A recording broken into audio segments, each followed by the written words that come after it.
There is a specific, terrifying second when a predator realizes their prey is gone forever. It's not when you leave. It's the moment they look into your eyes and see absolutely nothing. For a narcissist, the world is an infinite buffet of emotional reactions, and you have been their favorite dish for a very long time. They have spent months, perhaps years, meticulously mapping out your psychological terrain. They know exactly which nerve to touch to make you scream. They know exactly which memory to trigger to make you cry. They view your emotions as their property. Your pain is their fuel. Your devotion is their oxygen. But today, we analyze the devastating clinical collapse of their world. We examine the exact freezing moment when they realize their control has been permanently, irrevocably severed. To understand this moment, you must first understand the narcissist's internal economy. They do not see people, they see supply. As long as you are reacting to them, even if that reaction is pure, burning hatred, you are still feeding them.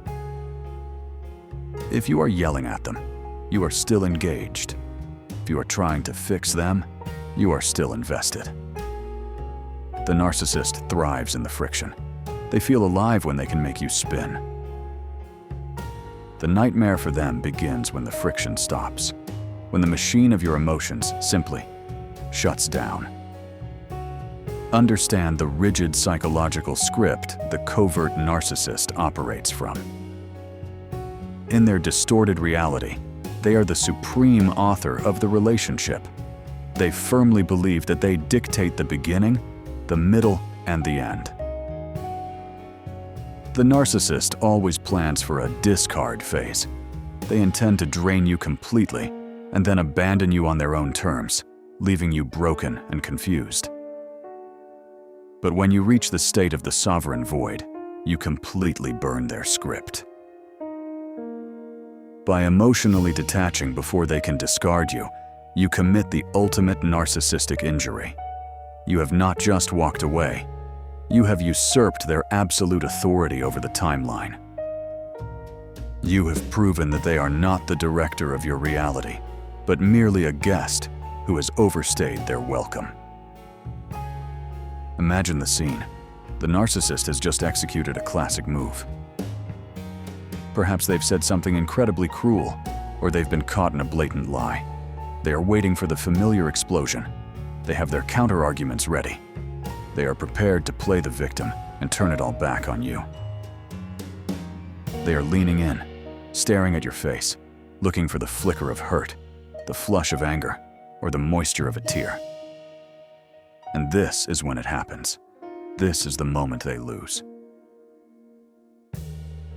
You look at them. You don't look away in fear. You don't glare in anger.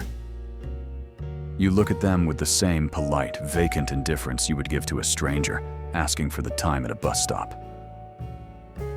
Your face is a perfectly smooth, cold surface. Your eyes are dead. There is no soul reaching out to them anymore. In that exact second, the narcissist experiences a profound, existential shock. They realize they are no longer looking at a victim. They are looking at a void. They realize that the person who once worshipped them, or even the person who once hated them, has officially ceased to exist. You have left the theater, and they are performing to an empty room. Let us look at this collapse through the cold lens of neurobiology. Narcissistic supply is not just a metaphor. It is a literal chemical addiction. Your emotional reactions, your tears, your anger, your desperate explanations, provide them with massive, intoxicating spikes of dopamine. When you suddenly present them with the void, you are not just hurting their feelings. You are forcing their brain into a brutal, immediate chemical withdrawal. It is the psychological equivalent of a severe addict finding their stash completely empty. The panic you see in their eyes is not the loss of love. It is the raw, primal terror of a predator starving to death because its primary food source has suddenly turned to stone.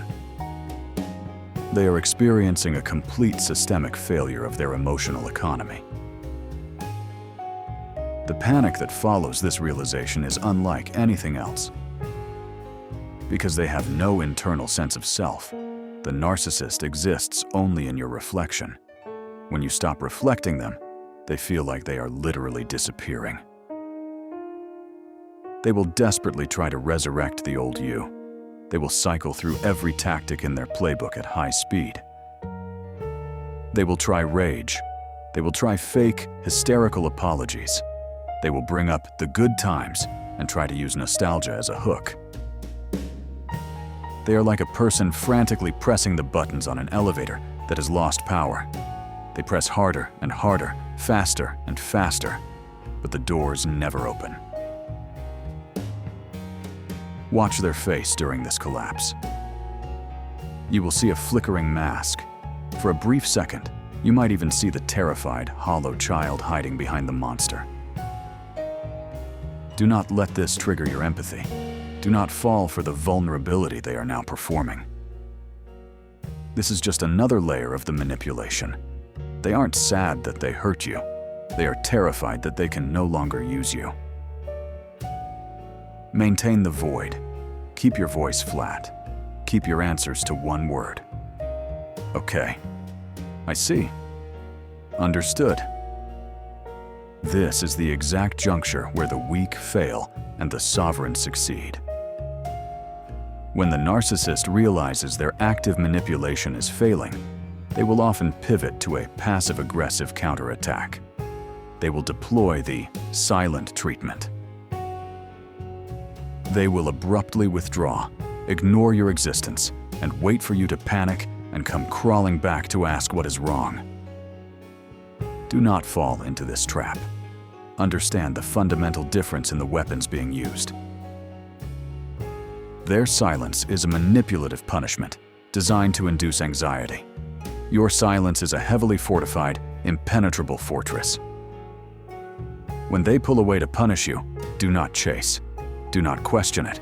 Simply lock the gates. Let their punishing silence become a permanent reality.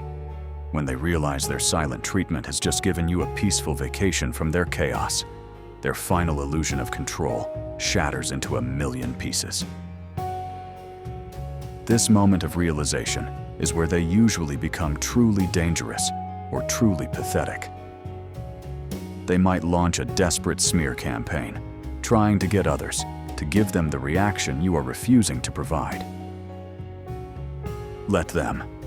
A smear campaign is just a loud funeral for a dead relationship. They are shouting into the wind, trying to convince the world that the void you've created is actually your fault. But you aren't there to hear it. You have already moved on. You have crossed the ocean, and they are still standing on the shore, screaming at the waves. True victory isn't about the narcissist realizing they were wrong. They are incapable of that. True victory is the narcissist realizing they have become utterly, profoundly irrelevant to your existence.